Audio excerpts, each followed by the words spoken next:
mga mahal kong taga-subaybay, na itong si Roque ay ibabalik na sa Pilipinas upang ikulong sa tunay na kulungan dito sa kaso na qualified human trafficking na walang piyansa sa pamagitan ho ng Interpol, ay babalik siya sa Pilipinas. Alright, welcome back to my YouTube channel. I'm Andy's Vlog. Ito ho, desperado na, nataranta na itong si Roque. Hindi na ho alam ang gagawin dahil ito ho ay maibabalik na sa Pilipinas upang dito ikulong sa tunay na kulungan sa Republika ng Pilipinas. Bakit kamo, mga kaibigan? Si Roque ho ay kinasuhan na ng qualified human trafficking. Iyan ho ay walang kakulang piyansa na kaso.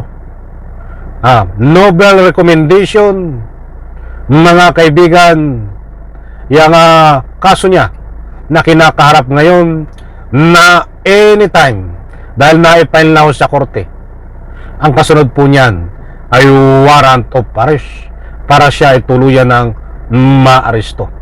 Bakit po natin masabi na yan ay tuluyan ng maaresto?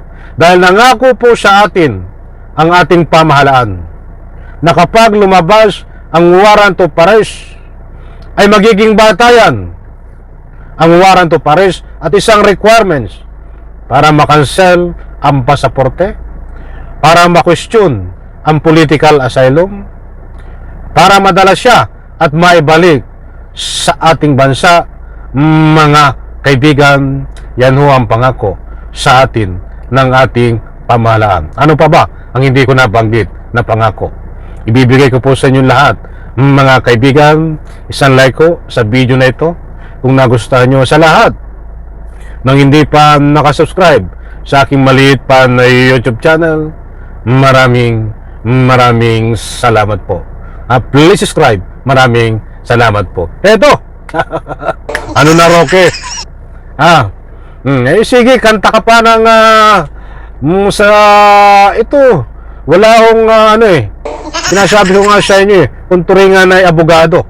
Pero hindi lahat ng abogado ay abogado. Mayroon din pong abogado, mga kaibigan. Itanan nyo kung anong pinagagagawa nito sa gobyerno para lang maligtas siya sa anumang kasalanan kapag naging presidente ay si Sara Duterte na pawang mga nananaginip po ng gising ito. Isang dalit, gusto ko munang ibahagi sa inyo ito. Itong kay Roque na ito. Human trafficking si dating kinasuhan ng qualified human trafficking si dating presidential spokesperson Harry Roque at Cassandra Leong. Kaugnay po yan ng ni-raid na Pogo Hub sa Porac, Pampanga. Walang inirekomendang piyansa sa kanila ang Angeles City Regional Trial Court. Sa isang Nako, ay lalo nang iiyak dito si Roque.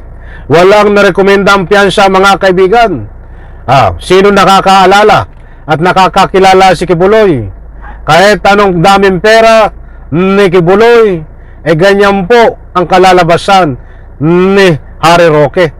Makukulong po habang nililitis ang kaso. Walang pansamantalang kalayaan until hanggang mahatulan sa turuho ng matitibay na ebidensya. Ganyan no ang kaso nitong si Roque. Walang labasan ng kulungan. Ganyan din katulad ng kaso ni Senyor Aguila. Katulad itong mayor ng Banbantarlac, dating mayor ng Banbantarlac na si Alice Go. Ganyan din no ang kaso, mga kaibigan, dito sa kinakaharap ngayon ni Roque.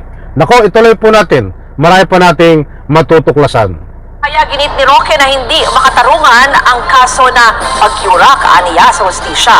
Pati daw niyang hindi siya mabibigyan ng patas sa paglilitis ng administrasyon. Pero gagawa raw si Roque ng mga legal na hakbang para sa kanyang buhay at kalayaan na anyay nasa panganib.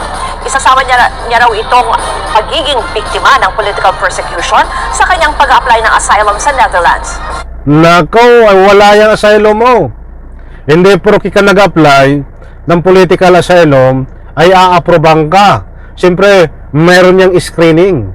Ay katulad ngayon, mga kaibigan, malakas siya na itong si Harry Roque ay maibabalik sa Pilipinas sa pamamagitan ho ng extradition treaty.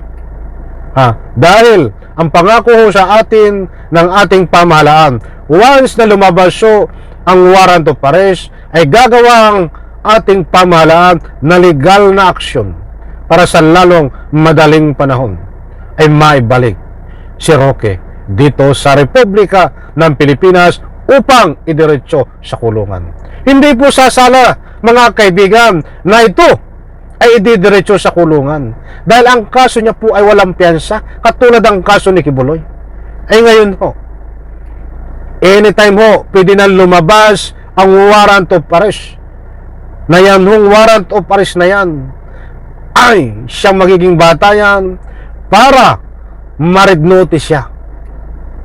Maisama siya sa red notice. Katulad doon ni Tebes, mga kaibigan, napasama sa red notice. Interpol po ang gumalaw. Kaya lang, may inaayos pa doon kay Tebes, nahuli nga. But mayroon pong inaayos pa doon. But kay Roque ho, nako, yari ito ho, Interpol, mai-Interpol ho ito. Ito. Samantala, ayon naman sa lead counsel ni Ong, walang basehan ang kaso laban sa kanyang kliyente gamit ang ebidensya na ani ay iligal at labag sa konstitusyon mula sa naging pagdinig ng Kamara. Mga kapatid, Ganyan naman ng katuwiran yun eh. Pag kinasuhan ka, walang basihan. Lahat to na kinakasuhan, wala akong narinig, bagkos always sinasabi nila ay wala nga basihan. Na hindi naman tinatanggap po sa korte. Katulad itong si Roque, ang daming kinakarap po nitong kaso, paninira. But ang importanteng mahalaga ho, yung kaso nito sa qualified human trafficking. Dahil hindi mo magagamit nito. Yung ika nga po ay pansamantalang paglaya habang nililitis ang kaso dahil walang piyansa, mga kaibigan. Kaya't napakaliwanag po dito, mga mahal kong taga-subaybay, na itong si Roque ay ibabalik na sa Pilipinas upang ikulong sa tunay na kulungan dito sa kaso na qualified human trafficking na walang piyansa sa pamamagitan ho ng Interpol ay babalik siya sa Pilipinas. Nako, mga kaibigan, hindi po ito fake news. Meron po tayong batayan sa lahat po. Kung ano man ang inyong salubin dito, ano po ang reaction nyo dito sa malapit na ilalabas ang warrant of arrest dito po kay Roque? And reaction dyan po sa comment section, dinanyayaan ko po kayong magbigay ng anumang public opinion. Hindi ko po pinapangunahan ang sinuman, dahil sinasabi ko ho na malapit na lumabas ang warrant of arrest. Ayan ho talaga naman ang rules na sa mga sinusubaybayan natin na mga kaso kay Kibuloy, Senyor Aguila, itong si Alice Go, na kapag nagkaroon ho ng resolusyon diyan po sa DOJ, ay iaakyat sa korte ang kaso ho. Pag na-file ho, ayan po ilang araw na lang, ilang linggo, hindi ho tumatagal at lalabas ho ang warrant of arrest. Walang ibang patutunguhan ho, dahil yan ho ay na-screen na sa DOJ. Kaya't mga kaibigan, maliwanag po dito na walang lusot si Roque. Paglabas ho ng warrant of arrest ay gagalaw ang gobyerno at lahat ng paraan na legal ay gagawin ho, at tulad ng pagkansila ng pasaporte, yung pagkwestiyon ng political asylum dahil meron na po siyang kaso sa korte, at siyempre itong red notice, isasama ho siya sa red notice ng Interpol. Yan ho mga kaibigan, ayon sa ating mga basihan na legal, na ayon din sa ating pagsaliksik. Hindi ko po yan sariling kuro-kuro. Kaya't mga kaibigan, itong si Atty. Roque, ibabalik na ang Pilipinas na upang ikulong diyan ho sa tunay na kulungan na rihas na bakal sa pamagitan po ng Interpol kapag lumabas ang warrant of arrest. Maraming salamat, bye-bye. Palakpak.